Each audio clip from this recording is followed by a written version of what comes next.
don't have to tell you things are bad. Everybody knows things are bad. Everybody's out of work or scared of losing their job. The dollar buys a nickel's worth. Banks are going bust. Shopkeepers keep a gun under the counter. Punks are running wild in the street, and there's nobody anywhere who seems to know what to do, and there's no end to it.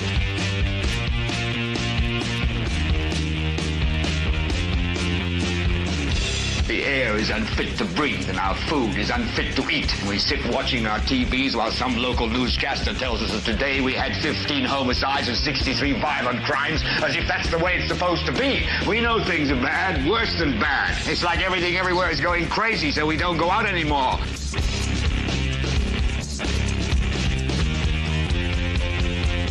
We sit in the house, and slowly the world we're living in is getting smaller, and all we say is, please, at least leave us alone in our living rooms. Let me have my toaster and my TV and my steel-belted radios, and I won't say anything. Just leave us alone. Well, I'm not going to leave you alone. I want you to get mad.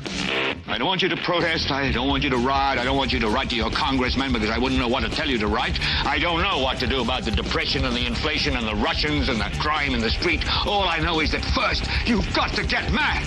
You've got to say, I'm a human being. God damn it. My life has value.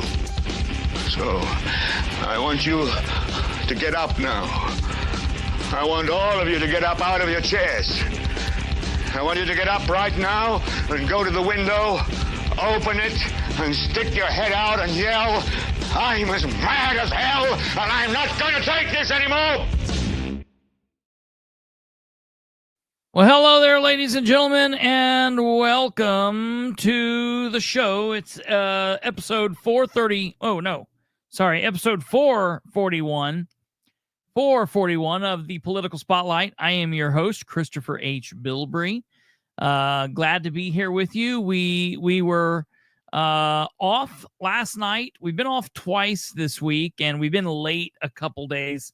And for longtime viewers, you will always know sometimes going into the spring, it's just kind of that what happens when it starts getting light and staying light longer. It's kind of hard to get into the studio and get here and on time. So we'll work on it. We'll get used to it and get back to being here on time. And the other thing is, I apologize for not being here a couple times this week, but I've had things I've been working on, trying to get some stuff done for the Ed Carroll stuff later on.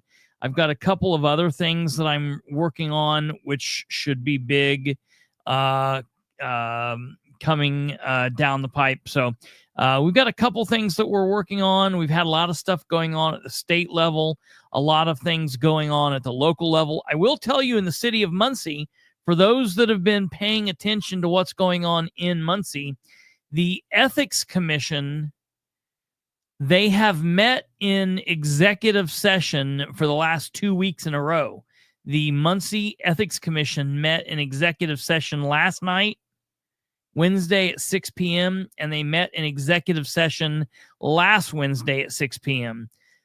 Their next meeting is May 14th, and I will tell you, my sources have notified me and told me that the Ethics Commission already has 2 complaints they are currently working on. Now, as we sit here tonight, I am not aware of who either of the complaints are about. The Ethics Commission is a 5-person panel. And so we'll see. The next time they will meet will be May 14th, Wednesday, May 14th. And we should get the word on both of those folks. We are also waiting on some record requests from the city of Muncie.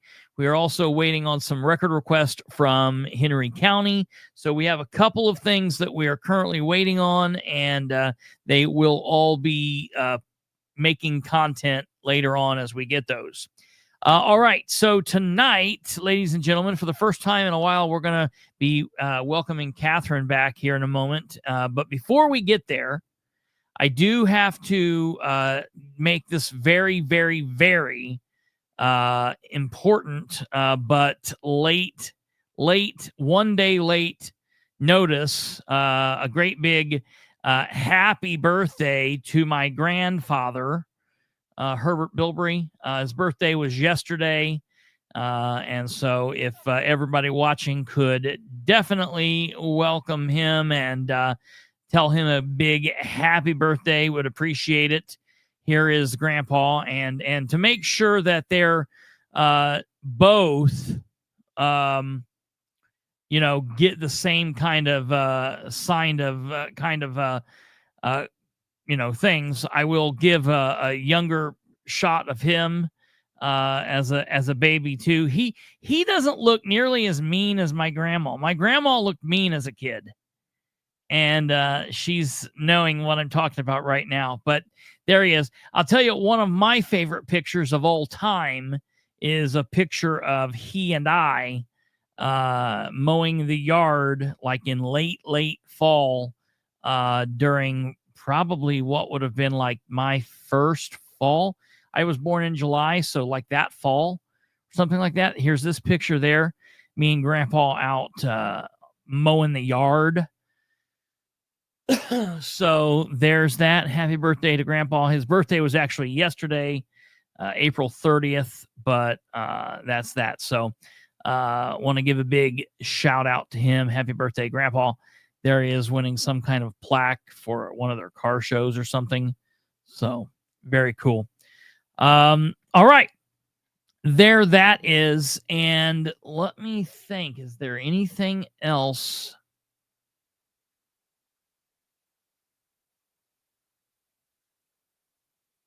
I think that's it. I think that's pretty much it. Katherine, you ready down there? Oh, she can't see me. I forgot she can't see us, so she doesn't know. All right, here we go. Katherine Callahan. I don't know if she can see. Can you see us down below?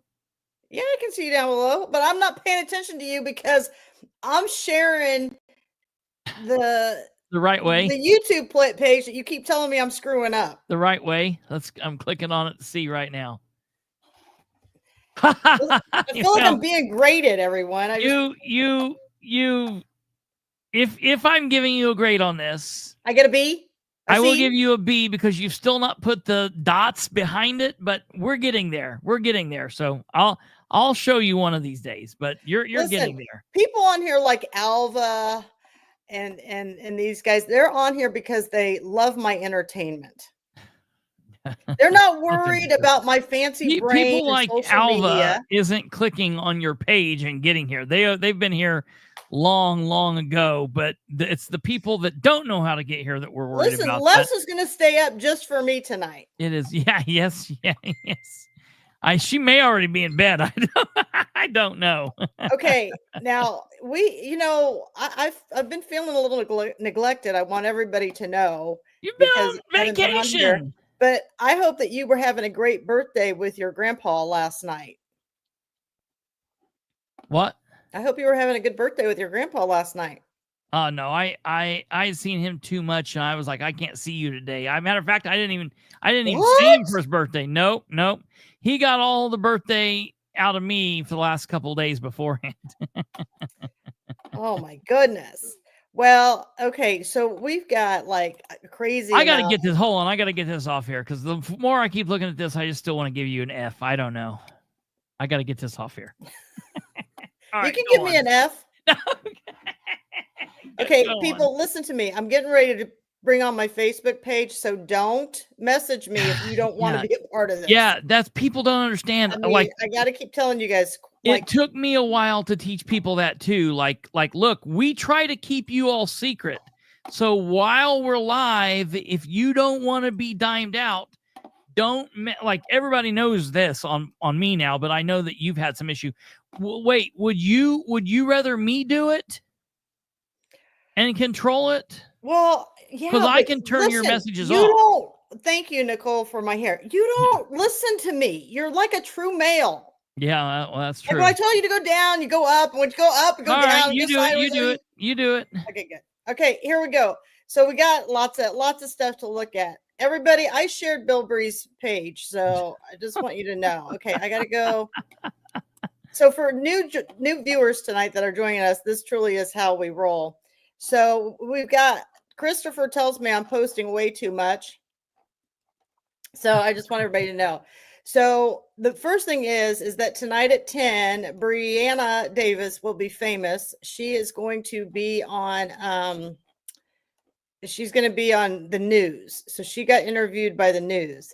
So if you're around, and I told Bree that if she finds that, to her, she's gonna try to shoot it to us. And that we would we'll do put it up. So do Bree this. and Nicole and Heidi and several other people have been working on this EPA Superfund site. Click on that. Tonight, we have some people who are watching us from Pittsburgh. You guys may want to look up Superfund sites near you. There are several throughout the entire state, and you may want to start looking at what affects you, what is in Hendricks County, how many sites there are. You can also reach out to Bree Davis, and she can help you with those locations or those sites if you need help over there in Pittsburgh, which is Hendricks County. So everybody, I just want you to be aware. Heidi's in the clip, not Bree. What? Heidi is in the clip, not Bree. Oh, okay. Well, Heidi's in the clip, not Bree, but I don't know who Heidi is. I will say that Bree has been a huge driving force in this. So click on that news site real quick. Click on that. Okay. Just a reminder.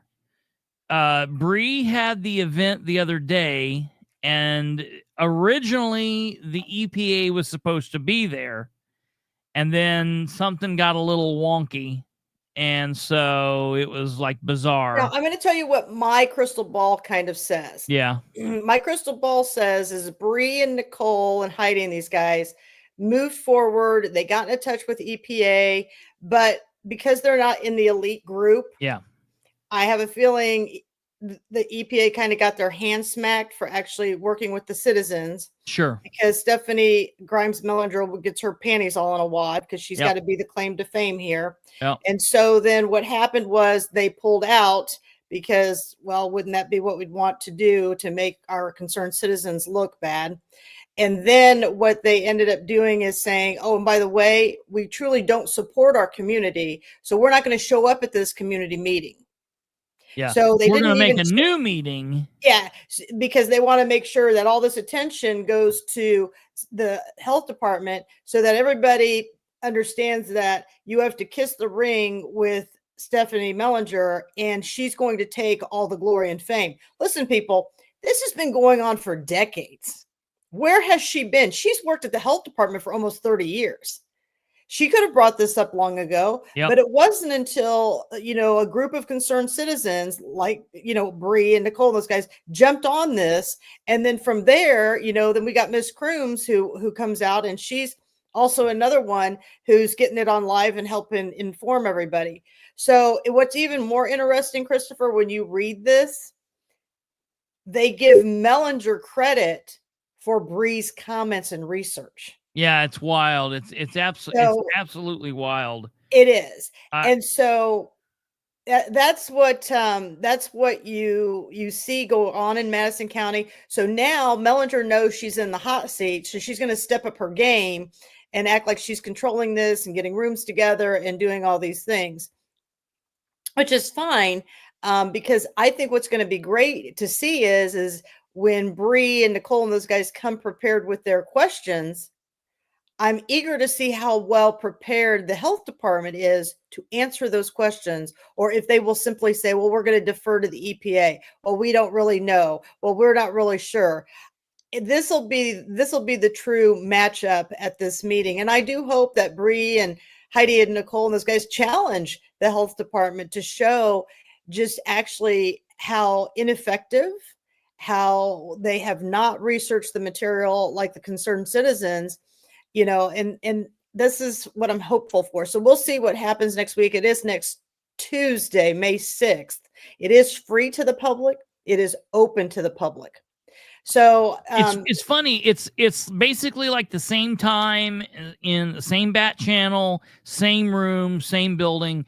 It's because Bree's meeting was last week and they pulled out, and then they're like, well, we'll do a meeting like the week after you, or a week and a half after you, 2 weeks after you, whatever. which is nonsensical. It's like, okay, well, I mean, it's not a bad thing to have all the meetings. You can let's have a meeting every Wednesday if you would like. Right. But it's just the whole point of why would you not want to work with citizens who are actively engaged with working with this? I mean, it smells and people are able to tell what it is, but whatever. Let's have 2 meetings and hopefully people get, doubly engaged and involved, and so that's a good thing. So I just want everybody to know, while this is your water, Anderson, people, that you can get free test kits at the water department. So they are there. But here's what I want to bring up. So Bree and those guys have worked very hard on this super fun site.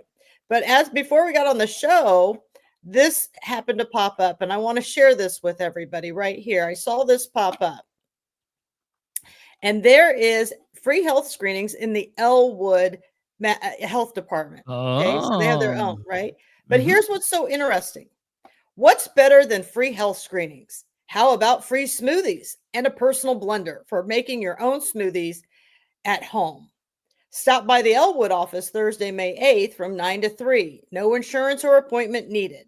We would love to see you. Well, this is interesting because let's look at this.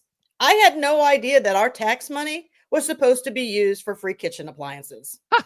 And people wonder why certain areas are losing grant money and funding because leadership is abusing it. How about free water kits?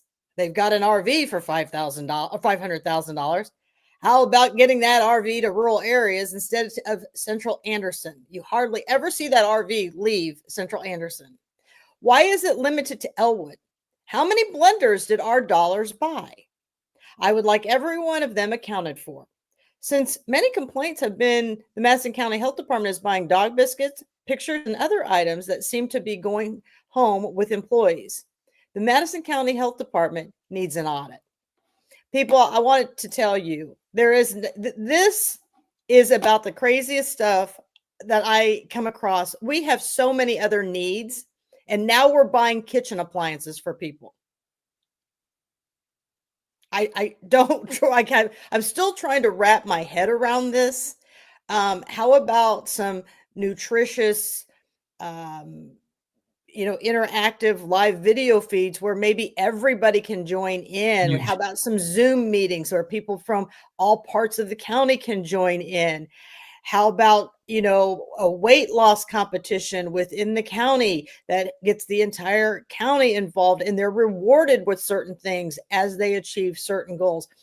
This is, and here's the thing. So we're going to take this all the way up to Elwood. Well, what about the people down in Pendleton? What about the people down in Ingalls?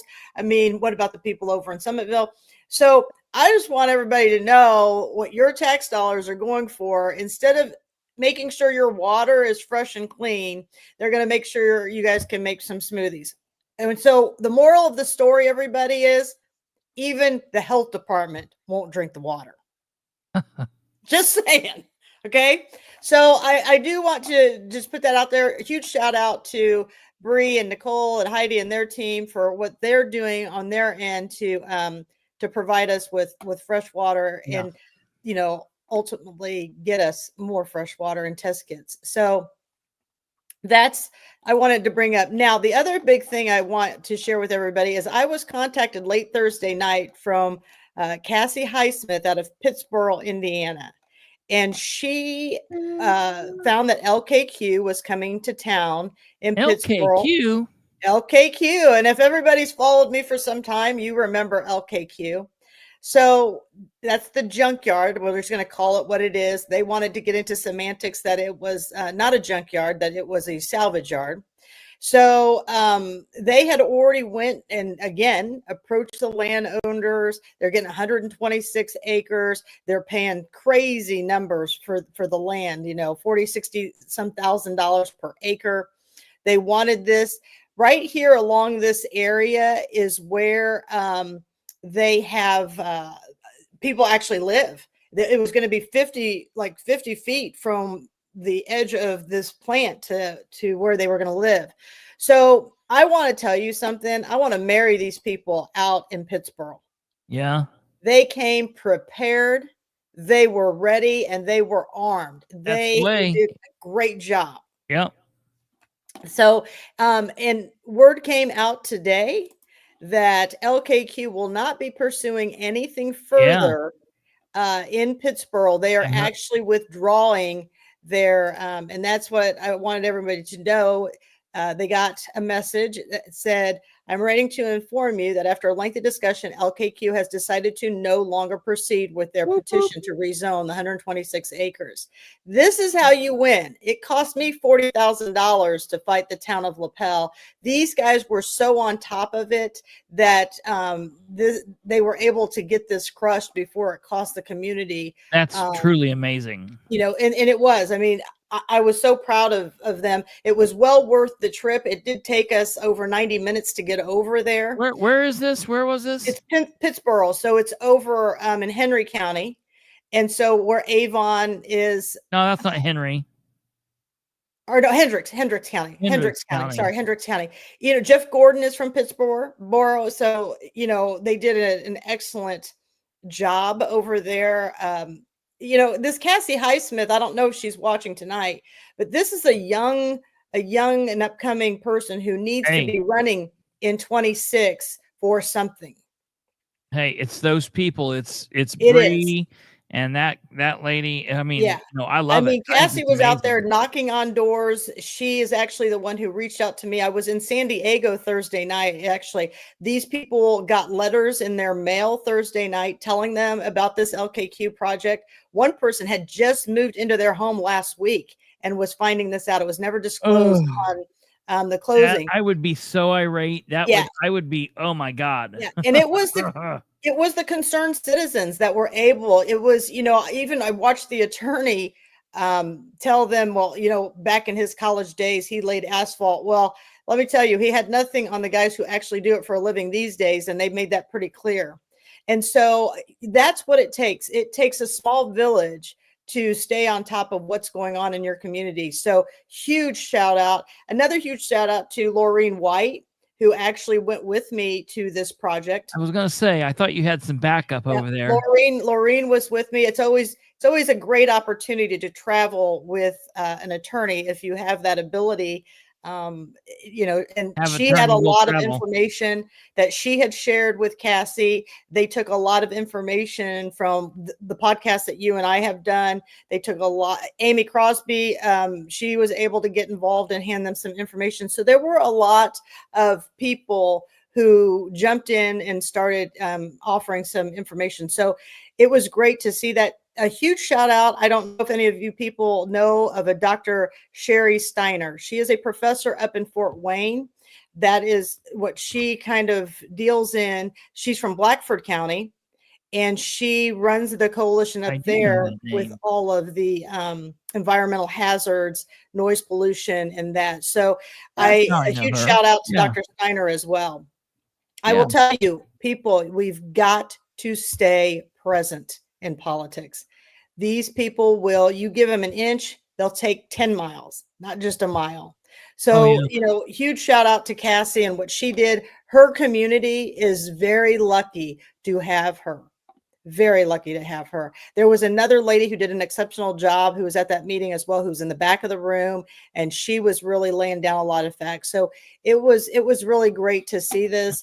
I just want to, you know, I want to thank the people, because I'm going to tell you something. I know there's a lot of people who watch this show after you and I get off live that like to see. And I know some of you, this comment is specifically for Russ Willis, Rick Gardner, and all those people who watch the show. Yes, I'm calling you out.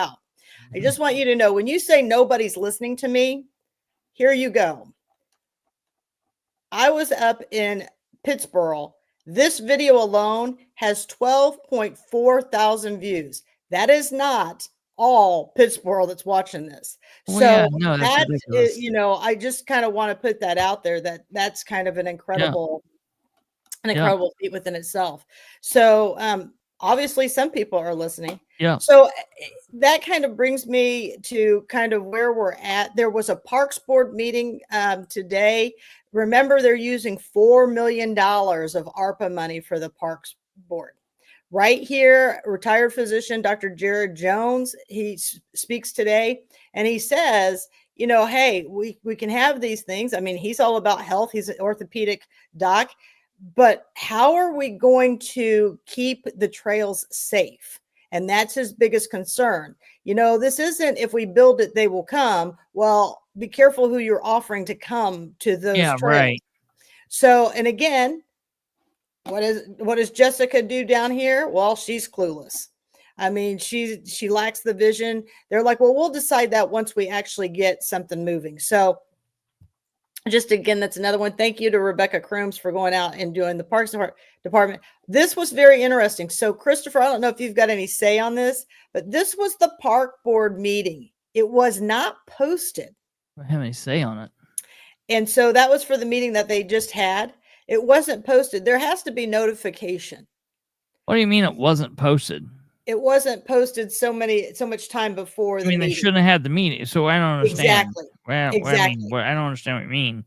Yeah. It's posted there. Not advertised. And here's the thing. I didn't even see it advertised anywhere when I got word about this. So that it just goes to show that if we are not all diligent, we're not when you're up at the courthouse, go take a picture of this board from time to time, because they're not doing and keeping us informed like they should be. But this is how, I think we have $4 million worth of other things we need in this community, but it is what it is. So I just kind of wanted to let you all know, we've had tornadoes through here. People need other help. The other thing is I don't know if anybody has seen this. I have not seen this. This is brand new. You're invited to a public workshop for the Madison County Development Code update. That's on May 22nd. It's over at Anderson Public Library. I don't know a lot about this, but I want people to know that has been recently posted, because I look at that board a lot when I go over there. Sure. So, which then brings me to whatever you would like to talk about. I wanted to make sure I got that house cleaning done for the people. Whatever I want to talk about. You're on here. This is your go. What are you talking about? Well, because I wanted to make sure we had the EPA covered and we had Pittsburgh covered for all that stuff. So, and I haven't been reading any of the comments. That's all right. What I would like to talk about is I would like the people to weigh in on some of the criminal activity that has been going on. So I know you guys, a lot of you have been watching this for a long time. I know many of you have watched me challenge many of our elected officials in front of the county election board. I know that several of you have watched guilty verdicts come down on Russ Willis, and still he has no consequences and he faces no jail time.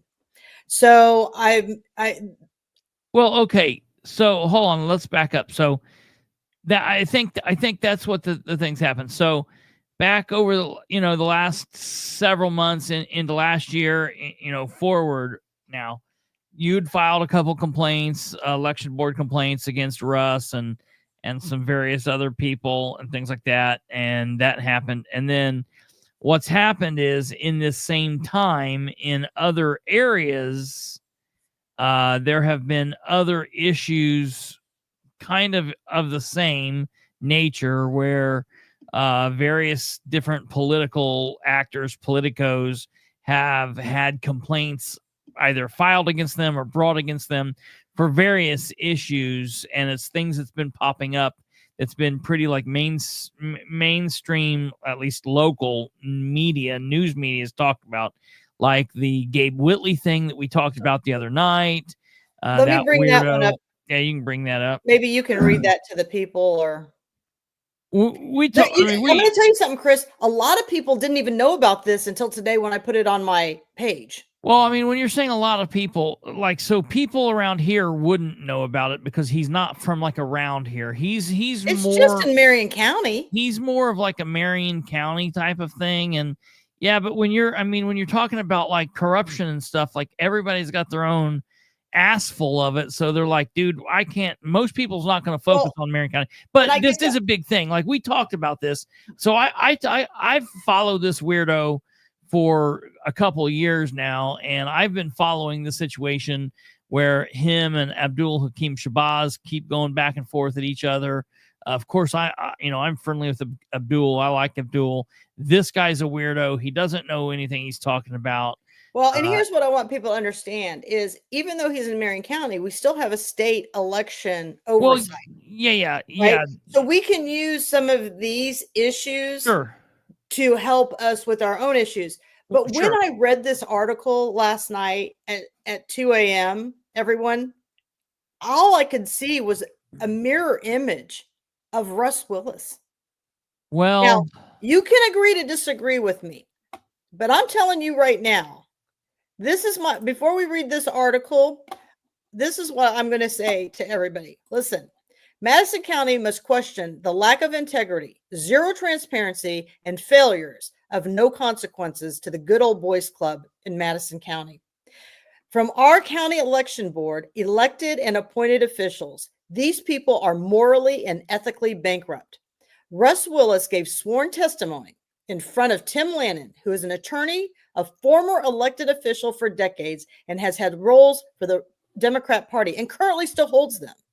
Elected clerk Linda Smith and Connie Gardner, who is the wife to Commissioner Rick Gardner. Russ stated for decades he has not met the standard of reporting the finance of the Lincoln Club because it's just the way it's always been. He also stated under sworn testimony he did not keep records past 2 years. Yep. See the shell game? The county election board agreed the finance reports were wrong, but yet the county election board accepted the amended records times 5 years and called it good. How can this be? Should Russ Willis be facing the same consequences as this person? Actually, Russ Willis should be held to a higher standard because he knows better. Everyone who sits on the Lincoln board, including Pete Hewer, husband to newly elected GOP Chair Kelly Hewer, should also be investigated. But what does Madison County do? They vote in Kelly Hewer to keep the cartel in motion. We have a huge election integrity issue to a very broken process in Madison County. We, the people, should demand more from our county election board, prosecutor, and every one of our elected officials. They hand out free passes for election crimes to take place in Madison County as long as you are part of the cartel. Russ Willis, the county election board, and his team should all be sitting in jail. Now you get to see what corruption looks like in a very broken county. That is my 2 cents, and I'll let you take it from here. Well, all I'm saying is, so yeah, this dude is a weirdo. This Gabe Whitley is a weirdo. It's a little bit different than Russ because Russ, I'll be honest, what Russ was doing and what was going on in some of these other complaints were far more serious than what Gabe Whitley was doing. Gabe Whitley literally got himself in federal. This is the single dumbest, ignorant ass crime of all time.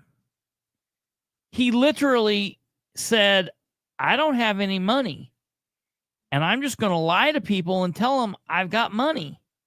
And I'm going to tell them that some of my imaginary friends gave me that money. London Bridges gave me $100,000. Dingleberry Smith gave me another $100,000. And then he put that on a piece of paper that literally, if he would have filled out and said, I got $0, nothing would have mattered. Hell, he could not even filled it out if he wanted to. And that would have been a little bit of an issue, but it wouldn't have been a major issue. But the fact that this tool bag filled out this document with lies, it's one thing if you're getting in money and you're like, no, I don't have any money, and you're squirreling it away and doing something weird or stealing it or living off of it.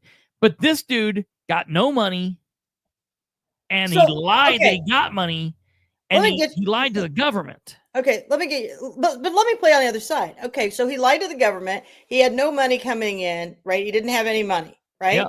So he's really kind of harmful, right? Because if he doesn't have any money, he can't do anything. Yep. Right? It's all imaginary. Now we've got Russ Willis, who is the GOP chair in Madison County, who's got thousands of dollars. That's why I'm saying what Russ is doing is more serious. He's not itemizing anything. Yeah. And then he's running all kinds of and I'm going to say it right here, bullshit flyers. And that's not a problem. If you want to run a flyer, back up. No, what I'm saying is what Russ is doing is more of a problem. Absolutely. Than what this kid is doing. And why Russ is not in jail? But you know what? Now he's got accomplices. The county election board took sworn testimony. Yeah. They should all be in jail. And you know what? Landon's an attorney. He should know better. We're starting to jail people for things that I don't know are jailable, first off. I don't know that the election board people go to jail for that. I just think that they shouldn't be in the positions they are. But the thing is... Let me ask you something. Okay. If you are on the election board and you knowingly know that somebody has lied to you and you give them a free pass, Russ literally said to these people, I don't keep any records past 2 years. And then suddenly he turns in 5 years of amended records. Yeah. To me, listen, y'all met, y'all got together, y'all came up with a plan. And here's the thing. I don't really care what any of them say because it's on recording. Sure. Yeah. That's. Okay. Let me ask you something for people who are watching. Is the county election board a legal process? Are these people truly under oath? Or is this just like, let's play school? It's kind of like let's play school. I mean, yes, they are under oath. I mean, it's not a court. It's not a court.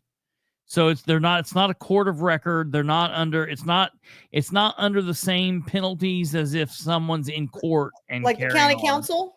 It's not the same. No. County council's not like court. It's not like court. It's not like you're in front of a judge and you're testifying about a murder trial or a possession of cocaine trial or whatever. So it's not the same thing as court as far as that. Now, that being said, is that it's okay for politicians to lie because there's no accountability or transparency. Well, right? There is no. Yeah, that's the reason we're fighting for it. And here's the thing, people. This is why you have to be in these meetings. Yes. I mean, I told Cassie Highsmith from Pittsburgh, I said, do not let your guard down. Yes. Because if they've already looked at it for this, they're going to come. Somebody else is going to come. So do your due diligence and stay active at your meetings. Start putting that stuff up on live. I mean, that's what you just have to start doing. Yes. See, and that's what the good thing. We're marching to that July 1st date where everybody's shit, all big and small, has to be live streamed if it fits several categories. If it's in their regular meeting room, and if it's a this and that. So that is going to bring a lot of people into the new age world, and shit's going to be online. So that's a good thing for people. Number one. That's good. This is what I want to show the public. I want to show the public that your election board put your thing down.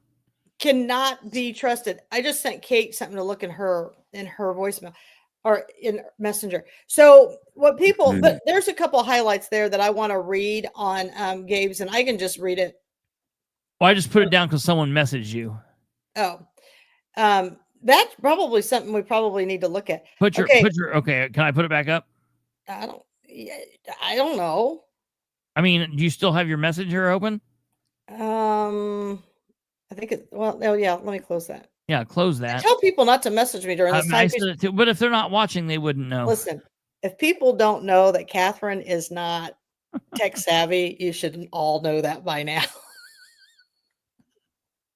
So, I had it back.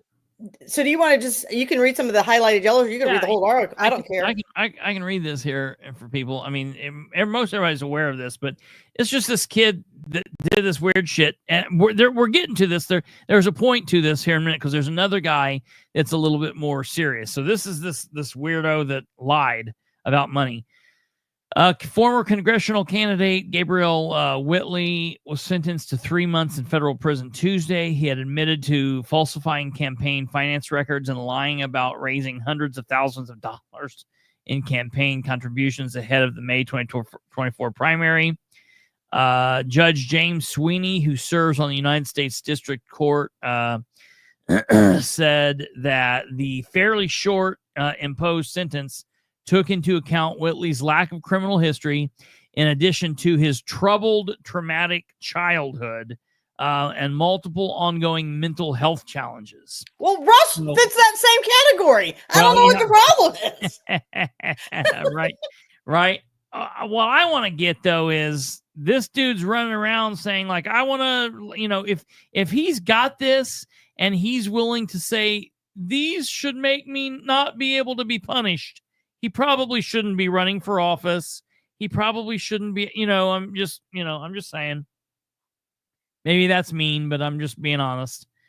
Okay, Whitley's campaign crime is serious offense and involved multiple layers of fabrication, Sweeney said. The power of trust that we, the American people, put in political process and in our representatives, the public needs to trust the system. At least, the judge said, we need to have a confidence in the process and the integrity of the system. See, that's why this is important. This kid is a nobody and this is a nothing. But what's going on and being said here by this judge and the things that's going on around it are very important, okay? Because I agree with what this judge is saying. Whitley claimed in the courtroom that he did not know his campaign finance filings were fraudulent, which I think that is complete perjury and complete bullshit. He knew exactly what he was doing. The judge said his sentence is less than 6 months maximum, which could have been imposed, took into account that Whitley's clearly knew something was not proper. Sweeney emphasized, too, that serving some prison time will help deter others who are running for political office from committing similar campaign crimes. Okay. Let's see here. Whitley admitted that he lied to the FEC in 3 separate reports about hundreds of thousands of dollars in contributions from supporters and loans from himself.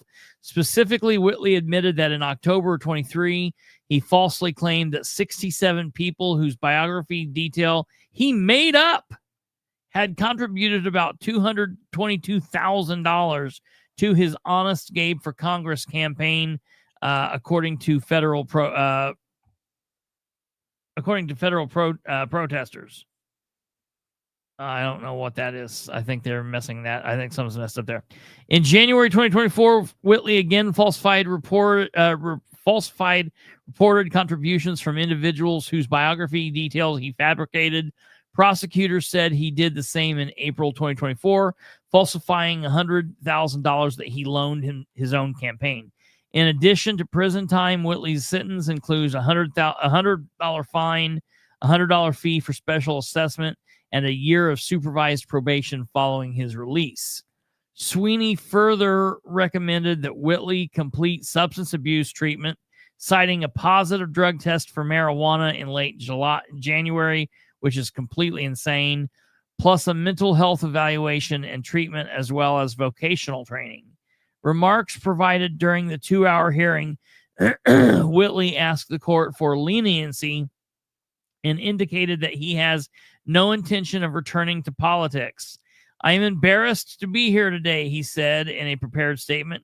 I take full responsibility for my crimes, and I deeply regret the harm I've caused by my actions.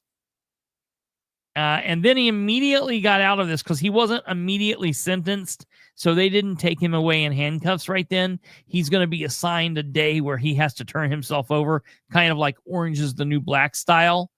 And so he immediately got home, and he tweeted out, this dude's such a tool. He immediately got home and tweeted that Abdul, who he calls Abu, which in my opinion, he's being quite racist.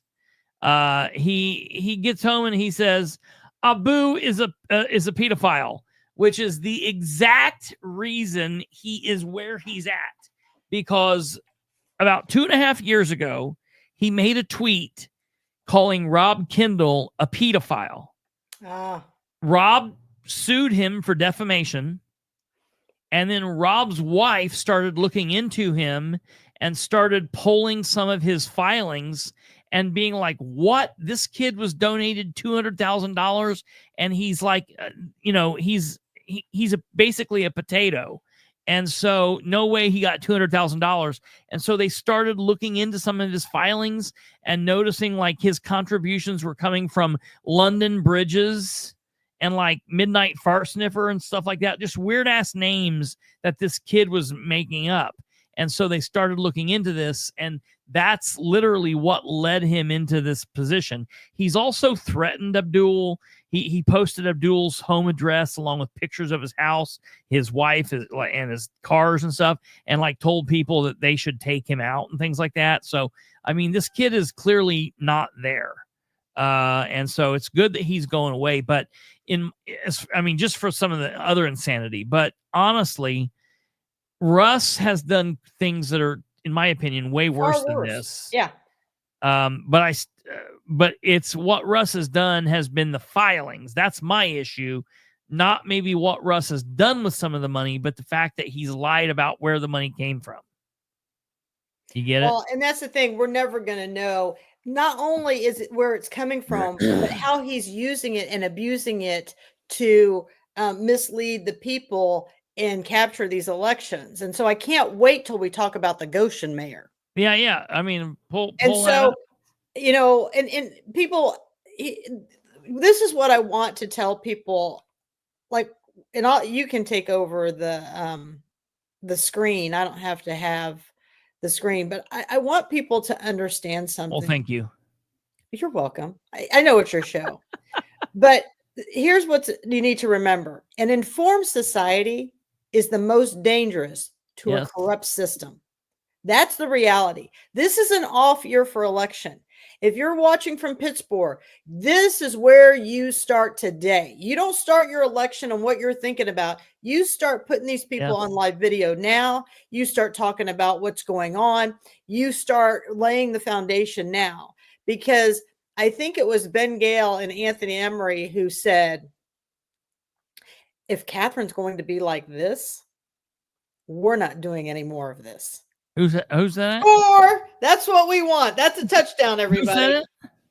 Ben Gale and Anthony Emery. Oh, yeah. And they said, if Kristopher is just going to keep putting us on blast and making thumbnails out of us, we don't want to be a part of this anymore. Okay. Well, that's a win for the community, because even though we don't have the best candidates where we're at least now we're going to get more exposure, because they're not really sure what they're covering up anymore. Yeah, right. No, that's exactly right. That's exactly right. I don't know if you people have seen this article. This is kind of scandalous. Yeah, now, this guy used to be a former GOP. This is weird. This is weird shit. So Goshen, for those of you that don't know, it's up north. It's Amish country. Goshen. Former mayor sentenced in election fraud scandal. And this was from yesterday. This is April 30th, 2025. Former mayor of Goshen will receive a suspended sentence after pleading guilty and being convicted in court on Friday, April 25th. So listen, you might hear like he's getting a suspended sentence, but you know what? He's now got a criminal charge against him. He's been found guilty or pled guilty to, we'll find out if it's a felony or misdemeanor. I forget. Alan Kaufman, Goshen's mayor from 97 to 2015, was accused of election fraud while serving in the Goshen Community School Board in 2022. On Friday, he pled guilty to all 6 charges and went straight to the verdict. I don't know what that means. That's what I am so disappointed in the level of writing of these people that are considering themselves journalists. It's insane anymore, man. Kaufman is one of 3 current members of the Goshen Board of Education and 1 newcomer accused of election fraud. After sending expensive mailers to Elkhart Township addresses, according to Teresa Catdog, the 3rd judge of the Elkhart County High Court, which I wish we called, that sounds cool. I wish we called ours that too. The ringleader was Kaufman, Cat Dog argued, and Kaufman was given greater trust as a veteran. Well, that's the problem. You know, people shouldn't just be like, well, you've been around forever, so we'll let you do it. That's what they do with Russ. Yep. And people actually allowed Russ to bully them. I mean, I don't understand any of that. Listen, Russ is like the same height as me. He's not going to pop his chest out at me. He's not going to intimidate me. And then he's not going to like put me in the corner. And because you know what? Nobody puts baby in the corner. Nobody puts baby in a corner. Right? I mean, I don't understand why you look at these elected officials and believe that they are to be given carte blanche. Yeah, it's what? You don't do that. Board members, Joe's or Jose, or I don't know who this is, Josie, Mario, and Roger, and non-incumbent Andrea Johnson were all running for the Goshen Community Board of Education. Reportedly, Kaufman raised and allocated $11,770. Raised and allocated $11,770 to the four candidates as the campaign chairman.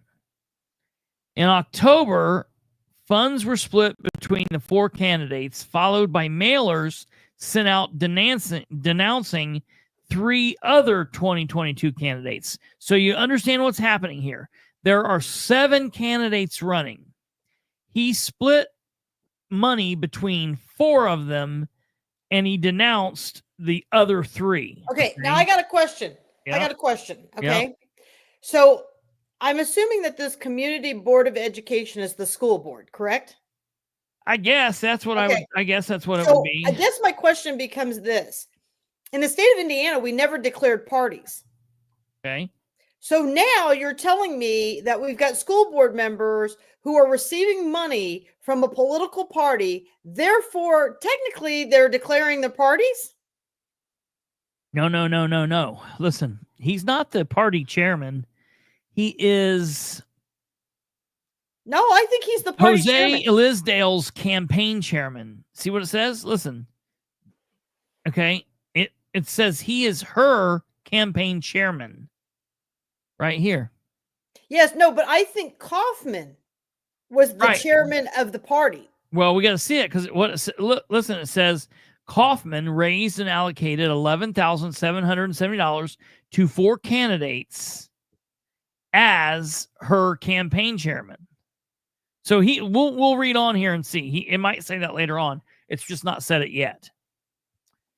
In October, funds were split between 4 candidates, followed by mailers sent out denouncing 3 others in 2022. And those 3 candidates were Rob, Ryan, and Linda, and their Purple for Parents connections. Okay, I see what's going on here. At the Elkhart County Election Commission hearing on April 27th, 2023, Kaufman was approached by retired school teacher Sue Neeb because she was concerned about the Purple for Parents affiliated candidates. Neeb is said to have told Kaufman that she was concerned about the future of local education if the candidates Purple for Parents, Roeder, Glick, and Hartman won positions. Kaufman said the teacher wanted to remain anonymous to avoid her husband's business receiving backlash. The teacher collected money. Kaufman distributed it to then the 4 candidates, and the campaign funding committee paid Maple Leaf Printing for the mailers. Kaufman was listed as a donor on the campaign funding form, but the election board later found out it was technically not true. Okay, I see what we're doing here. According to the electoral law, campaign donors with contributions exceeding $100 must be listed on financial forms. Touchdown! Russ Willis has failed to do that. Yeah, absolutely. Yeah, yeah, that's right. Neeb was found by the Elkhart County Election Board to have raised funds from a total of 32 individuals and kept some records, but law required the donor to provide their name, address, and occupation, date, and amount for all donations. Information Neeb did not collect. All 5 individuals were charged with filing fraudulent reports, level 6 felony. Everyone except Kaufman was charged with the single offense of accepting donations made by someone else's name, a Class B misdemeanor.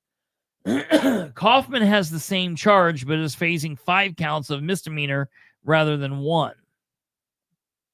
So he's got level 6 felony and 5 misdemeanors. Now, what I want everybody to understand before we go, for those who watch the election board meetings with me and Russ and Laureen, listen, Russ testified, again, you say that's not worth anything, that people, and he used Larry Davis as an example, that Larry Davis would buy the table. He would then pay Russ. But these people who were giving money to Larry were never itemized. Right. That's so this is a lot of the similar. Very similar. Very similar. Yeah. And I want to be clear. It is something. It's just not the same. It's not specifically the same thing as being in court, but it is important. I mean, the fact that he's lying under oath is a problem. It's just not. I mean, there's not a judge. There's not an officer of the court there. But so I want to be clear on that. I mean, it is a problem. He lying is an issue in that manner. So he did screw up when he lied there, or at least he should have been treated that way. They never did. Okay, the 3 current members of the board are Garber, Nosferatu, and Isdell, whatever's going on there. Currently, the members are members of the board. Kaufman resigned from the board in February of 2024, citing health problems. Keith Goodman was voted in to replace him at the end of March. Last year, the board members, the 3 of them, were sentenced with plea agreements to file a level 6 felony, each having their convictions entered as an A misdemeanor. The agreement proposed to other members of the election fraud scandal was to plead guilty to the crime, be sentenced to 365 days in Elkhart County Jail, then suspended and on probation, and in the probation after weekends of community-oriented work program. Prosecutors said they provided the same misdemeanor status to almost all involved in the scandal, or at least to remain silent if requested. However, the offer was not valid for Kaufman, who was seen as the main force behind the funds collection and distribution. On Friday, April 25th, Kaufman publicly pled guilty to all of the charges in court without a plea bargain and proceeded directly to the verdict. Kaufman frankly explained his, they should be sentencing.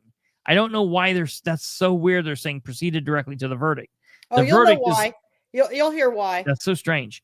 Kaufman frankly explained his role in the situation and scandal to the Elkhart County Election Board, which handed out $2,000 as a civil penalty for the violations. Kaufman's lawyer, Peter Britton, explained that all the money raised was used for its stated electoral purposes. As Kaufman said, many supporters were present, and more than a dozen letters in support of Kaufman's character were also presented to the court during the verdict. Britton read the letter from Kaufman apologizing to the court for his actions and explaining his oversight, but Kaufman spoke little during the hearing itself. Britton further described Kaufman's deteriorating health and mental decline due to Parkinson's disease. Britton told the court that the 76-year-old Kaufman had no intention of running for future elections, given the situation of deteriorating health due to progressive neuropathy. Britton also described Kaufman, who was officially diagnosed in 2024, may have been suffering from the same neurological or mental issues during the 2022 election. Britton also called for Kaufman's level 6 felony to be treated as a misdemeanor, as with the other defendants. Elkhart County Deputy Prosecutor Caitlin Kimberly said that the incident was not a mistake and that Kaufman, as a previously elected official, knew better. Cat Dog said, seemed to agree, adding that she didn't know why the donors didn't just donate to those campaigns. Although the judge added she was struggling to give the law of Indiana credence, she still held Kaufman responsible for the damaging public trust in the democratic system. Kaufman was sentenced with filing a fraudulent report, a level 6 felony, to a year at Elkhart Correctional Facility, suspended on reporting probation. On 4 counts of reckless contribution to a campaign, he was sentenced to 180 days at Elkhart County Jail, suspended to 1 year reporting probation. All sentences were to be served concurrently. Kaufman was also given a $10,000 fine, which was suspended. Andrea Johnson is the last of the accused yet to be handed a verdict. She filed for a continuance Wednesday, April 23rd, for a Monday, May 12th jury trial. So this guy got a felony, and no matter whether he wants to be able to not run again or whether he wanted to run again or not is now over. He will no longer be able to run because he now has a felony. At least he won't be able to run on the local level or state level. He could run for federal government.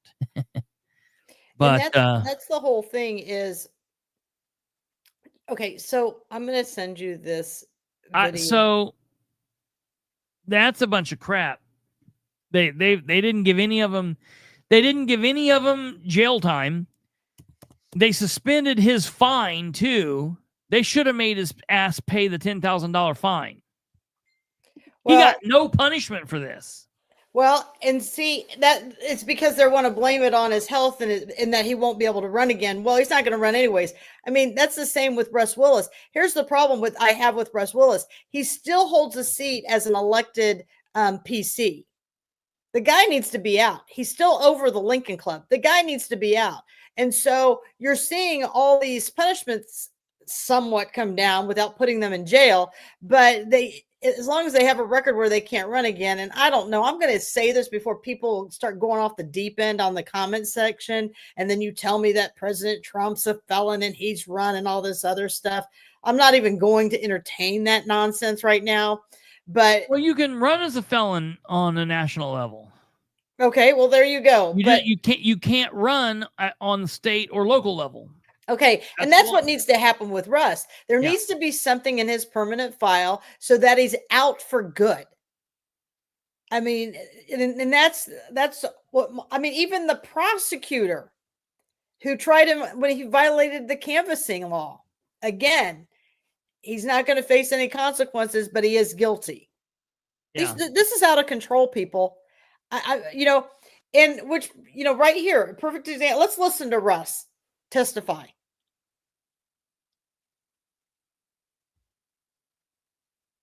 A candidate will get people to sit at their seat or $75. They're paid by individuals. Sometimes a candidate will get people to. What in the hell is going on here? I'm glad you got the control. Well, what is happening?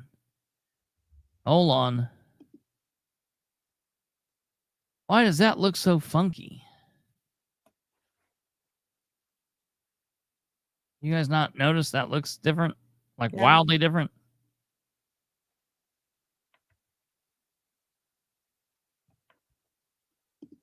There we go. How did that change? Okay, here we go. All right.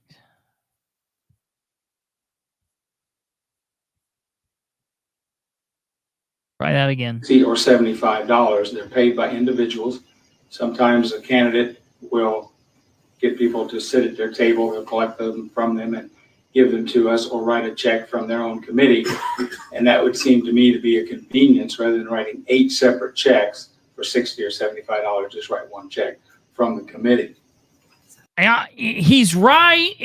That would be a convenience. I'm sorry, that's not how it's legally allowed to be done. Like, I agree. I get it. I mean, yes, that would be like way easier. But unfortunately, like, I'm sure there's a lot of people out there that went through divorces that it would have been much easier to just kill the other person. But unfortunately, that's illegal. So you can't do that. I didn't know that you could conveniently overwrite Indiana code. I had no idea. That's crazy to me.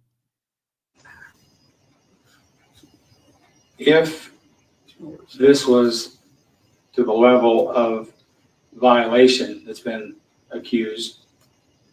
Over 50 years of people looking at these reports. Yeah, he's an idiot. That whole excuse that he gave there, doing all that. Oh my God, what is this? I want you to move for me. No, that's probably not good. Dear God. Anyways, so I just sent you another thing in Messenger that I just want the people of Madison County to know you really should be really pissed off with what's going on in Madison County. And I look at what I just sent you. All right, in Messenger. Let's watch this. Which one? Where did you send it to me? It's in your Messenger, just you. The private one? Okay.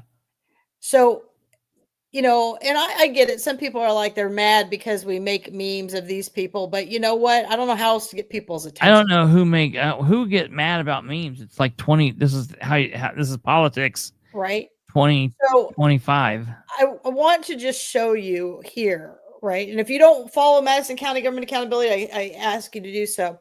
Click on the middle writing there. This is the canvassing. So right there, the middle of the letter, there are 3 sheets to the letter on the right hand side. Yeah, click on the middle. One. Yeah, the middle one. Click on that. And then read just above that where it talks about reprimand. Read that paragraph right above there. The election board responded appropriately in this situation. It made itself accountable to the public through its transparency and candor in addressing Mr. Willis's error on May 7th, 2024, and it acted swiftly to ensure it does not happen again.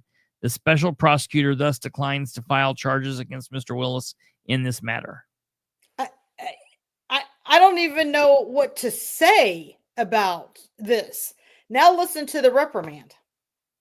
Yeah, I mean, the reprimand's the thing that's always now, and people's heard this. I mean, we've talked about this before, but it's just, it's because it's so in line with what's currently been going on around the state, where in other areas, they've actually given people felonies for this kind of stuff. And now you're seeing back stuff that we talked about months ago when they just gave him a pat on the butt and sent him on down the road. That's kind of the bullshit way. Listen here. Even though the investigation in this matter is concluded, a comment on Mr. Willis's behavior is warranted. It's unclear. How about you not comment on it and just punish him? And act on it, yes. I would rather you not comment and really just punish him. Let him know that this is a problem and we're sorry that your storied career ended this way, but you finally get caught up in doing the dirty, and this is what you get. You get what you get. You don't throw a fit. It's unclear if Mr. Willis has denied Mr. Joswiak denied him to view the canvassing of the votes because of ignorance of the law and applicable election board policy, or simply because Mr. Joswiak didn't have credentials as required by the policy. Either reason is troubling and unacceptable. The chairman of the election board should know the laws and policies concerning the election board. The chairman of the election board should also take reasonable steps to help a member of the public get the required credentials, especially when they are readily available, instead of curtly and dismissively denying the request to review vote canvassing. Madison County voters should rightfully expect more from one of its public officials. And that the key right there that everybody needs to take home. Listen to me. None of the behavior was fixed when we went into the general. They put up some TVs. We had black areas where we couldn't see what was going on. There was a time delay on the cameras. So we still didn't have the ability to see real life canvassing, but they felt that this worked. Now, if you remember back when Linda was running her mouth and told me if I could read, she's like, well, we're going to have these badges and we're going to have these tags. None of that took place. None of it took place during the general election. Yeah. So, I want people to understand, and Chris can always correct me if I'm wrong. How do we get to special prosecutors? what happens is that our prosecutor says, hey, there might be a conflict of interest. Unless you've molested your child, then we're going to go ahead and start acting on that. And then when you call us on the fact that we shouldn't be overlooking the molestation of one of our elected officials and their child, then we'll get a special prosecutor. That's a whole different story right there. Wait, I don't know what you're saying there. Well, that's what Steve Sumner's. So Okay. our prosecutor and our judge in our county decided to take it upon themselves to initiate everything on Steve Sumner's when they should have immediately said this is a conflict of interest. Right. And they didn't do that. And so then that has become that was a screw up. A complete screw up. And so now we've got a family who has to continue to look under their car, look over their shoulder. They can't even get in their car for the fear that Steve Sumner's is somewhere in the trunk. I mean, nobody knows where this guy's at. But George Sheridan's on it. So anyways, fast forward, as we sit here, the Rodney will call another county and say, hey, I need you to oversee this case. But I need this favor because, well, it's our GOP. And although he is corrupt and wrong, we still need to protect him. What happens is that special prosecutor then rules and does her thing, or him. And then later on, something goes on in Johnson County. They call Madison County. Madison County says, hey, now Johnson County says, I'm going to cash in on those favors. This is what I need because one of our elected officials did this. That's how the special prosecutors work. Is it and here's the thing. People can say to me, no, that's not how, it's how it works. I do not care what anybody, you can argue with me till you're blue in the face. That's exactly how that works.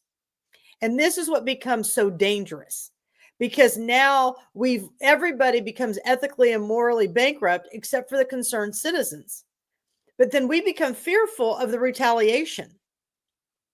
And so I'm going to say this. I am eager to see what they're going to do with Larry Savage. Yeah, that's going to be interesting. Right? See. I mean, no, listen, I'm willing to say, I bet you any amount of money that he is going to get a harsh sentence. Well, and that's the whole thing. And if that's gonna happen, that's what I'm saying. This is going to open a whole can of worms with all these other issues moving forward. I mean, I don't know if there's like a statute of limitations, like how far you can go back or if somebody can come back. I mean, I'm telling you right now, somebody other than Larry Savage needs to file with the state. On the fraudulent testing of the machines. They closed out those machines. They certified the testing, but they didn't have all the ballots. They, in public, lied to all of us saying that these machines were accounted for and that the ballots were accounted for. They never came back and said, hey, these are missing. They never stopped it. They even allowed the company themselves to say, all these machines are closed. And as we watched the video, we all noticed that one machine was not at the same endpoint as the other two. That's happened. Deception. Now, Katherine can go and file that. But we all know they're going to dig their heels in.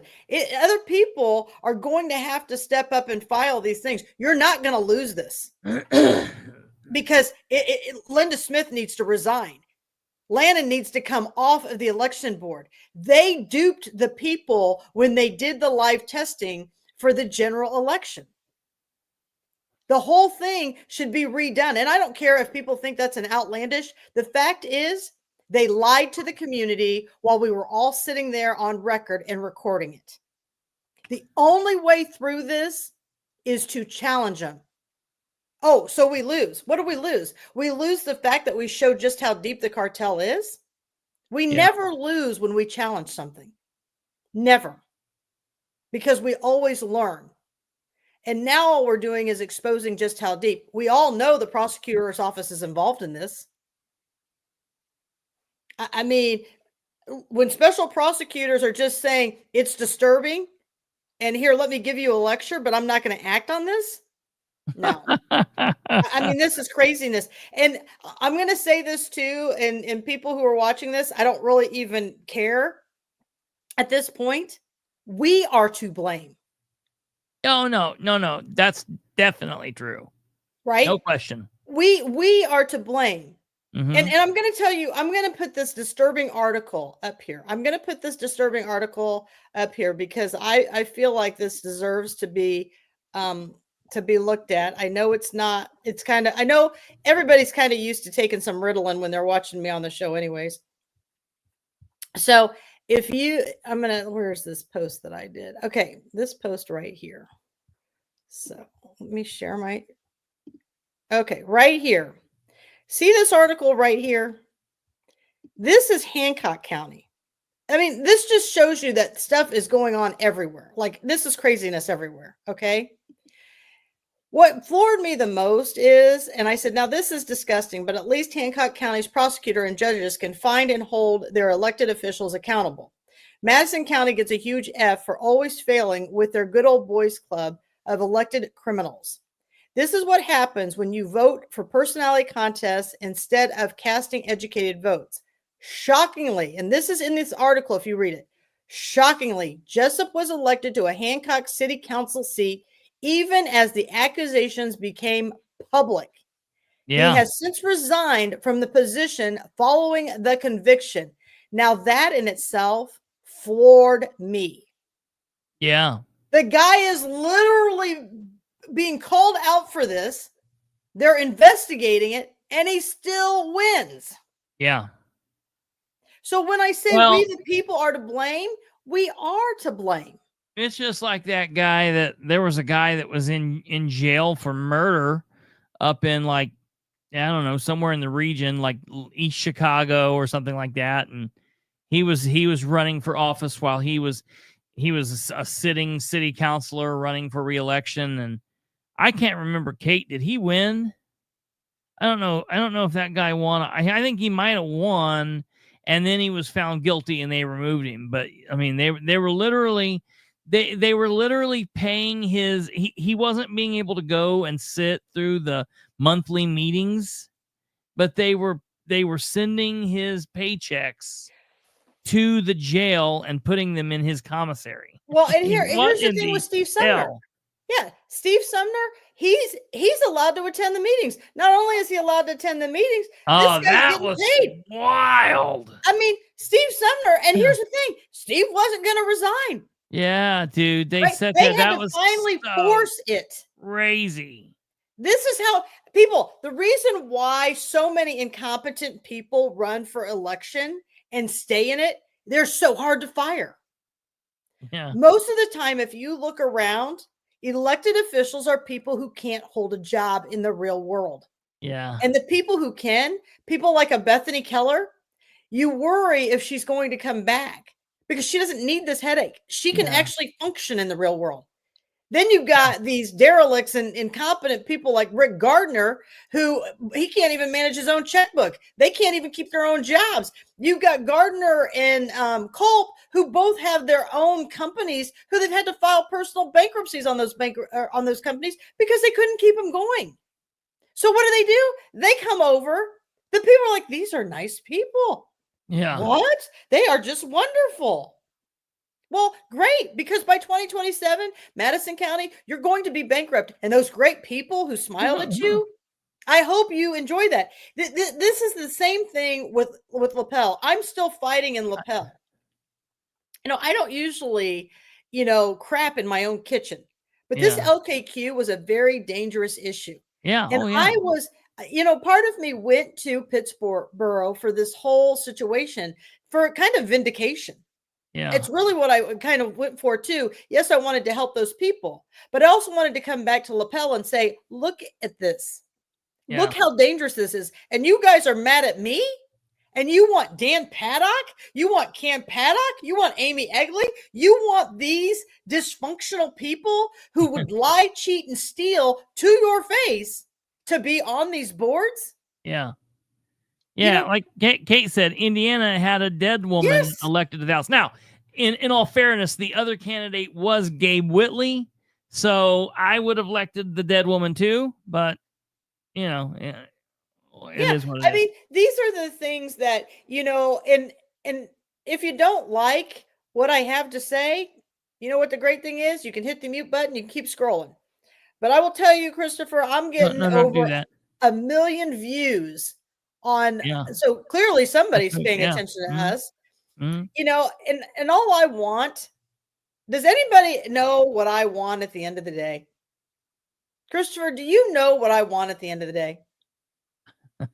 I have no idea. What do you want? Really? A morgue? That's all I want.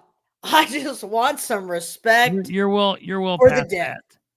Right? You're well past that. I mean, a morgue would be nice and we can fight for a morgue. But if they gave you a morgue, if they put in a morgue next year, that's not going to stop the fight at that point. You know, I would almost sign a deal. I would almost sign a deal that says, you give me that morgue, you have it up. That's technically corrupt, man. But you know what? At that point. At least we would have some respect for the dead. Yeah. But at the end of the day, this was never about me. This was about the amount of disrespect to the community. Well, yeah, these people still going to be there even after the morgue happens. Well, these people thumb their nose. These people, you know, I'm floored. I don't know if Cassie Highsmith is still watching this. So we were all texting back and forth, right? And she says, well, we're going to get to speak probably not longer than 3 minutes. People, please show me what the First Amendment right says. Does it says that your speech is limited to 3 minutes?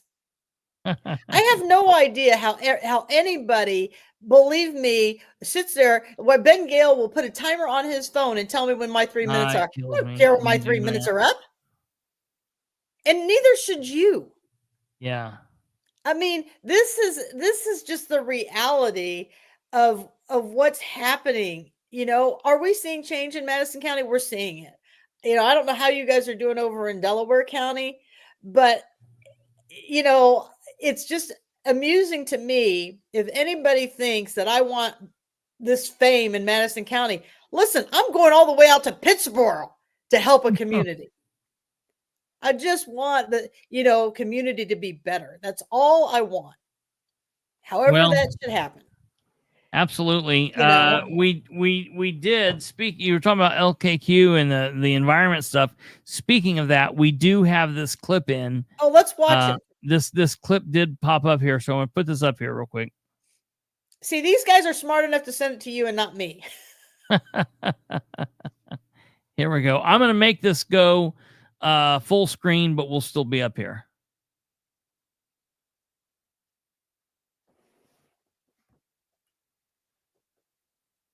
Tonight, water worries are bubbling up across Anderson, where neighbors are now demanding answers about brown and smelly water coming out of their faucets. Look at that.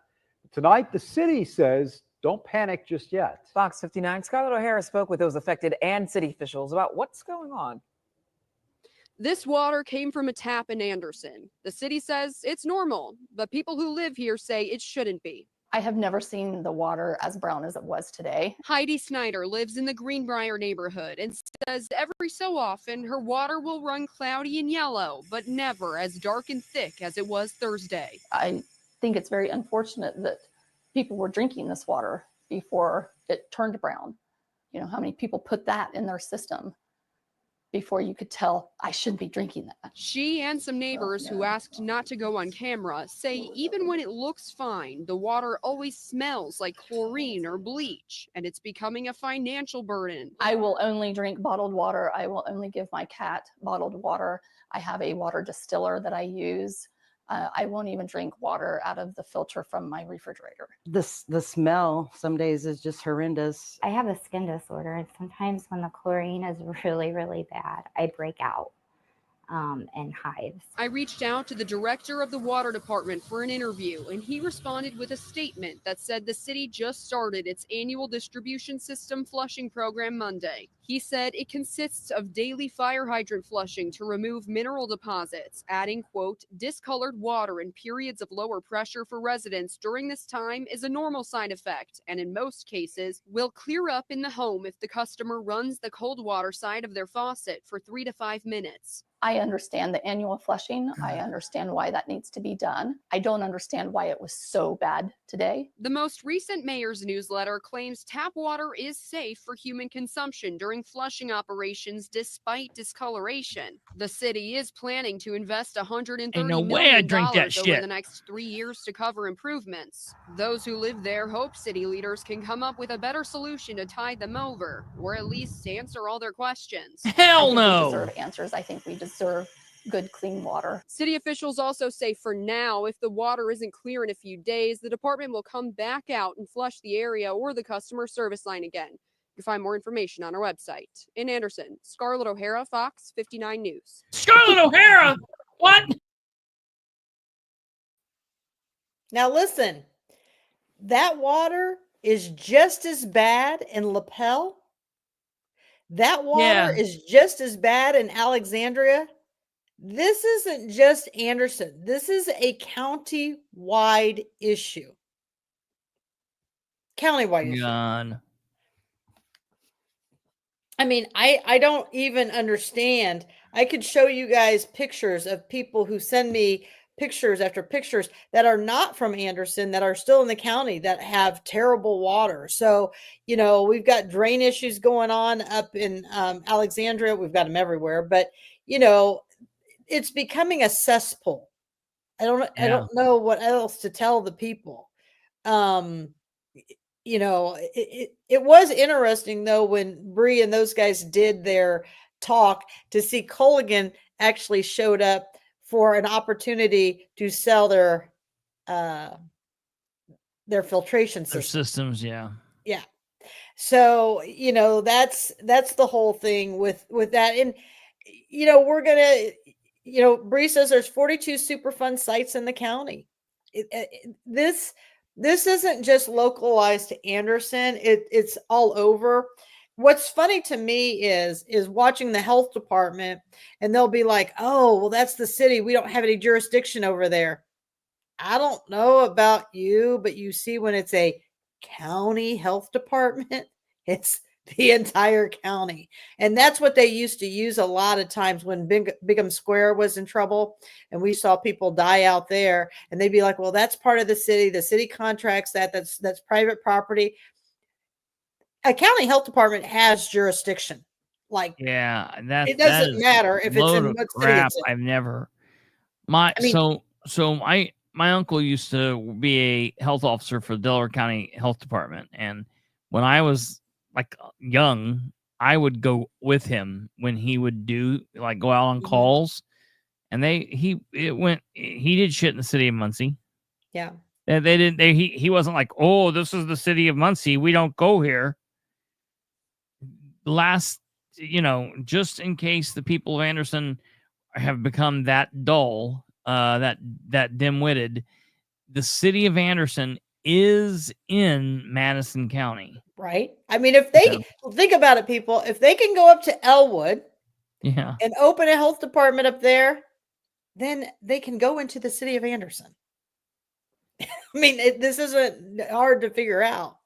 Yeah, who does the inspections on the restaurants in the like in Madison in the hot dog thing? Yeah, it's Joe Davis and it's all those guys. The same incompetent people who are supposed to be looking over these drains in the environment.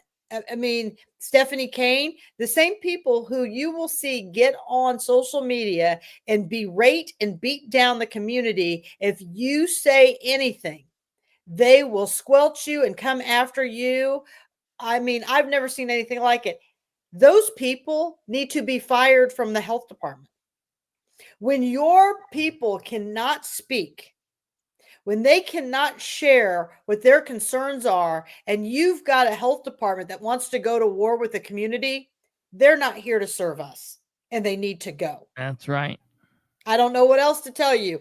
And I mean, to me, I actually find it very comical at how all these people want to protect Stephanie Mellinger. Listen, she's a doofus. Yeah. I have worked with her. She is a doofus. Yeah. She was going to allow movement of nursing homes who had asymptomatic patients that tested positive. Had I not demanded that we do something different, she would have let these people go, and they would have gone right over to Henry County and contaminated that nursing home. Listen, I get it. Everybody wants the cute girl with the short skirt with, I don't have a brain. But that's not going to keep us healthy. Who's that? Who are you talking about? Oh, that's Stephanie. Is the cute girl? That's what people say about her. I'm not my opinion. impressed by any means, but I just want people to understand. We've got to have educated and knowledgeable people in positions to lead. And we don't have that. And if you keep electing John Richwine and Rick Gardner, this is what you're going to get. Please understand, I have posted which seats are going to be up in 2026. Olivia Pratt has got to go packing with her gum chewing. Yeah. Her lack of professionalism, the fact that she would sit on a podium chewing that gum, smacking it the way she does. I do not know why people reelected her. Yeah, that's nuts. I mean, she's a career politician just moving from one seat to another seat to another seat. I mean, does anybody remember the lines we had in 2020 and then you put her in a commissioner seat? This is craziness, people. So, you know, there's lots to be for us to learn. This is a great time for us to bring it all out. But I want to show everybody, we really haven't shared this much. I haven't even posted on it. We will begin to post on this. Let me see if I'm going to bring this up. Everybody is aware that I filed a finance violation on Ben Gale. Oh, yeah. Mm-hmm. And so let me see where I put that. I filed a violation on Ben Gale. It went to the election board here in Madison County. Well, they weren't really sure what to do with that. So then what happened, here it is, it's right here. I got a certified letter in the mail. Now let's take a look at this. So here is the certified letter that I got in the mail. Now let's see, when did Katherine file this?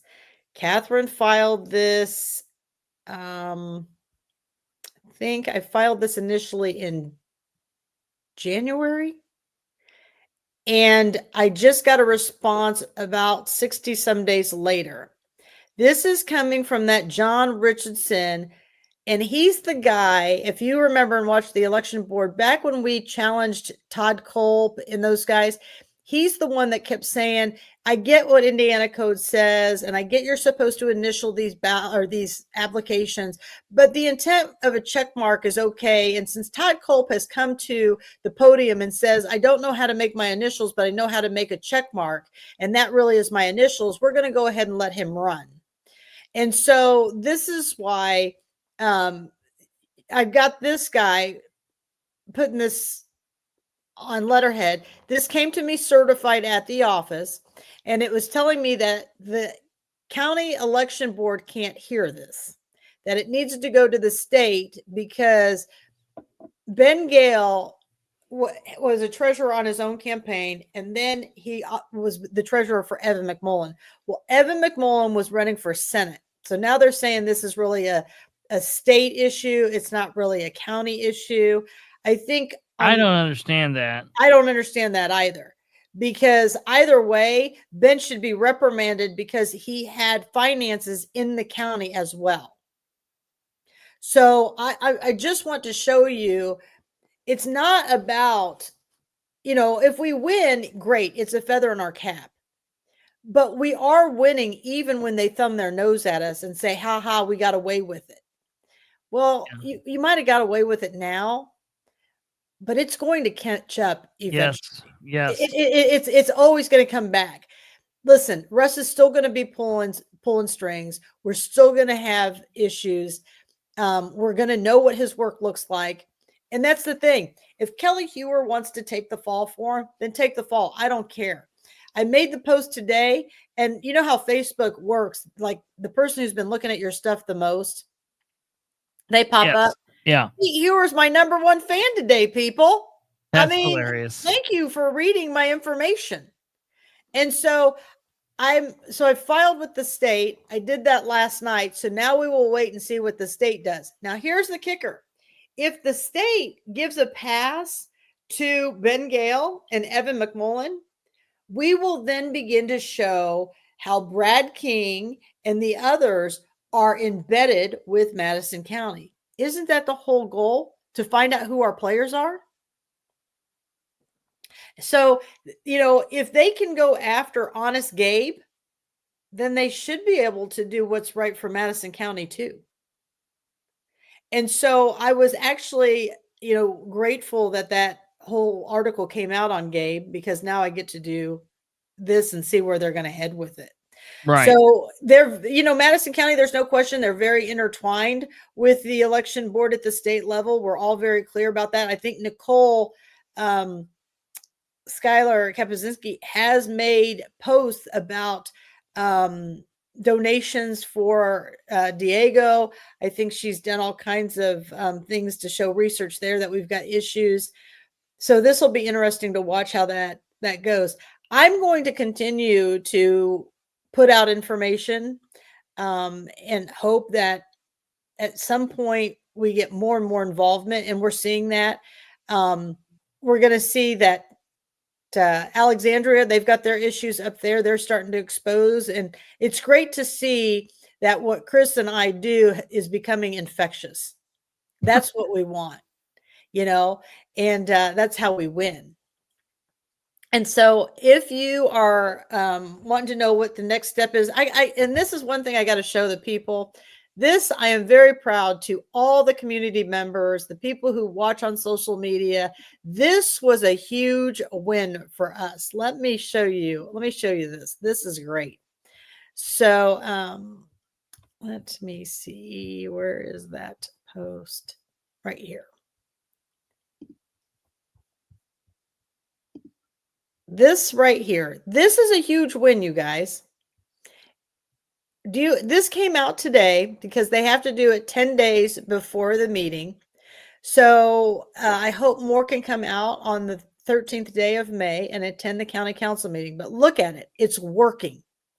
I have never seen this before, Kristopher. New money requests. Usually we will have department after department after department asking for new money. Not now. So you are not seeing many departments ask for as much new money anymore.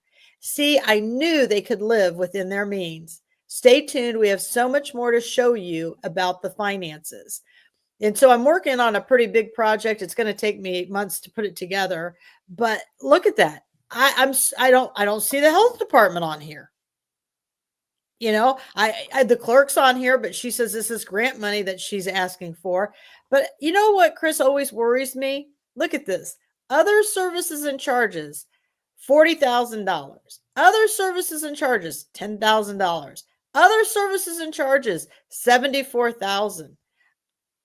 Other services. Look, yeah, I mean, it's under firearms training. Just tell us what that is. $10,000. Well, I mean, I don't know. Yeah, other services and charges should be like a never-ended thing. I mean, this is the thing. Everybody who comes to ask for money. Are you okay? Are someone breaking in? Oh, it's upstairs. It'll be fine. Okay. So, I mean, at least if something happens, you'll have it on video. That would be cool. Right? So I'll make them come get me and put it on video rather than not. But do you, I mean, come just get me, in bitches. other services and charges, if you look there, so we've got. Now, wait a minute. Is someone running down your stairs now? No, it's just the dog. Okay. So my brother's coming in, evidently. So that's probably who has arrived. And for those of you who don't know, my brother is a career military man who is retired, who is in the upper echelon of military men. So he has served our country for over 30 years, but is retired now. So, so anyways, other service and charges, 40,000. Then we get to 50,000. Then Linda puts in 74. So now we're up to what, 124,000. Then we go to more other services and charges. There's just a little bit more at 11. So what we're up to, we're only asking for about 135,000 in other services and charges Tuesday night. But I want to tell you something that I want everybody to look at this. I don't see the commissioners asking for their interest money like they wanted. So we're making a difference. Yeah. So these are the kind of exciting things. I love Delaware County that they allow us to come on here and talk about Madison County.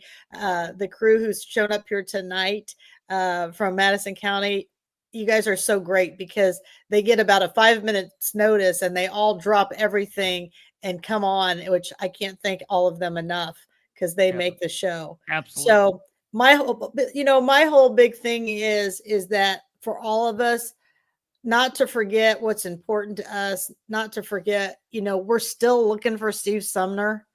Jamie Lynn still can't rest at night. She can't even rest during the day because she just never knows. So we still have a lot on our plate here in Madison County, but people start thinking about running for election. Get in contact with me. Get to these meetings. If you're in the smaller towns and you're watching, please go and put this on social media. If you are out there and you message me before you go live, I will get it shared for you. Message Nicole, she'll get it shared for you. Message Bree, she'll get it shared for you. We will work with you. One of us will help. So you're not out there alone. There's plenty of us out there to help you. And that's what we'd like to say from Madison County. Bree don't know what she's doing. Who, Bree? Yeah. She's on fire with the news.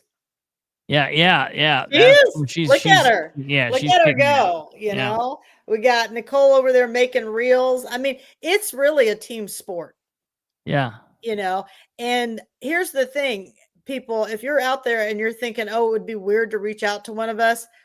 Well, that's exactly how we all got to know each other. None of us knew each other before this. It was just somebody said, have you talked to so-and-so? And that's how we all came together. So don't feel weird reaching out to me.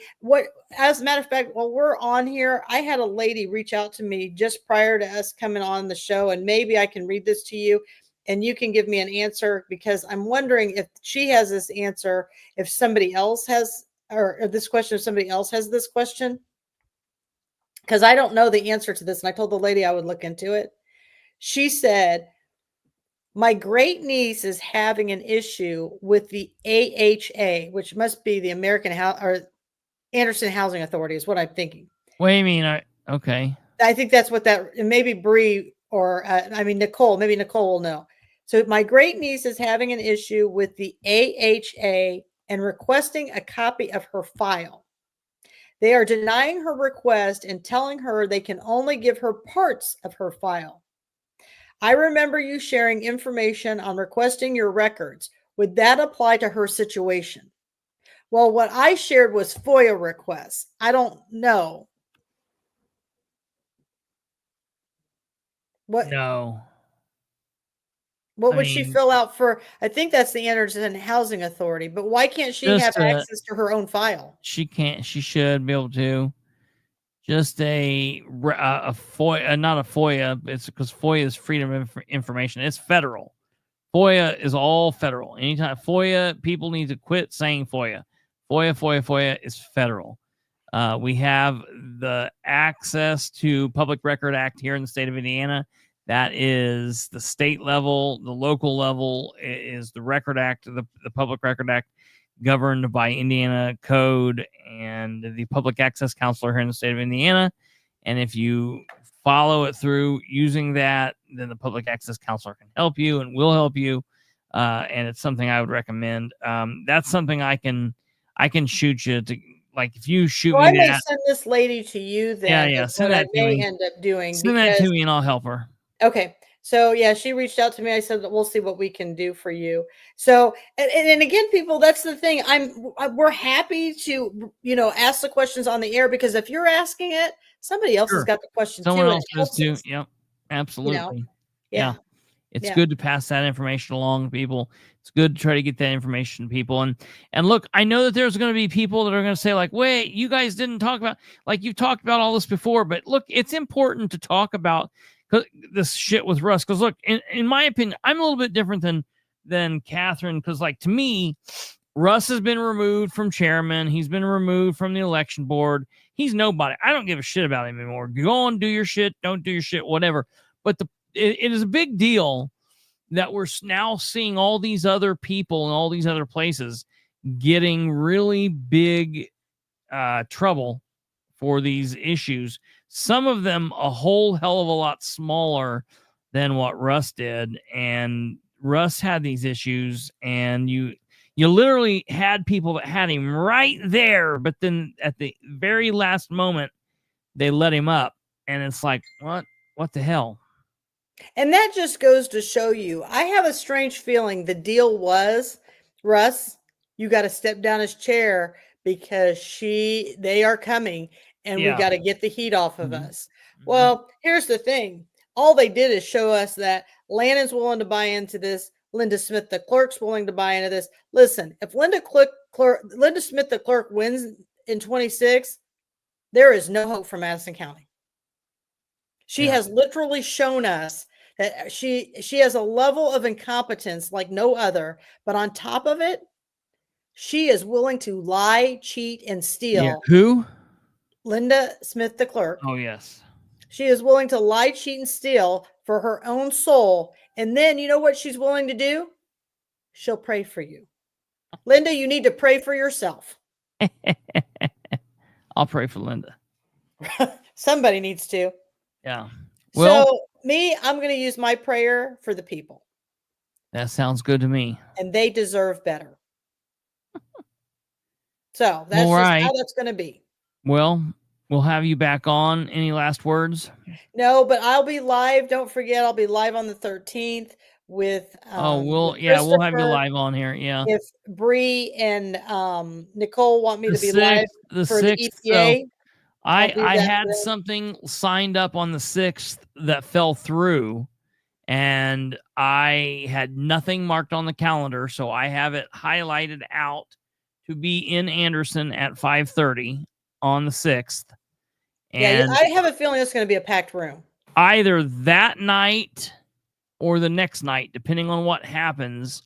We're going to have Bree back on to talk about what happened. So be looking forward to that. Listen, you wouldn't believe it, but I have a pretty steady stream of emails that get sent to me saying, hey, when are you going to have that Bree back on? We would like to take a look at that Bree again. Could Bree come back on? She's real smart. And I feel like people like her because they think she's easy on the eyes, but I'm like, settle down, boys. She's married. Right. There you have it. I mean, but we love all of us in Madison County, and I'll speak for Bree. Yeah, you guys are great. We love the people who follow you. Absolutely. We love watching them. Yeah, they're great people.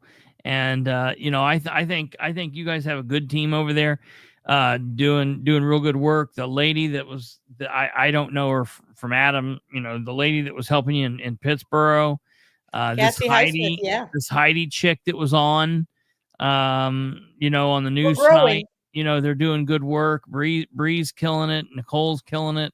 So, and Laureen's killing it. Yes. Yeah. She's another one. I'm hoping she's going to run for prosecutor. Sean Smith is killing it. Yep. Sean's awesome. He's another one that's helping it. So we've got Nathan. I've never known a male stripper before, but up in Alexandria, he's doing.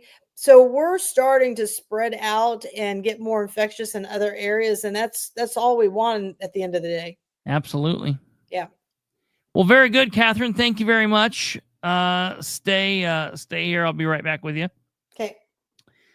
All right, ladies and gentlemen, that's going to do it for us. Thank you for tuning in and watching. If you have not smashed that like button, please consider hitting the like button on your way out.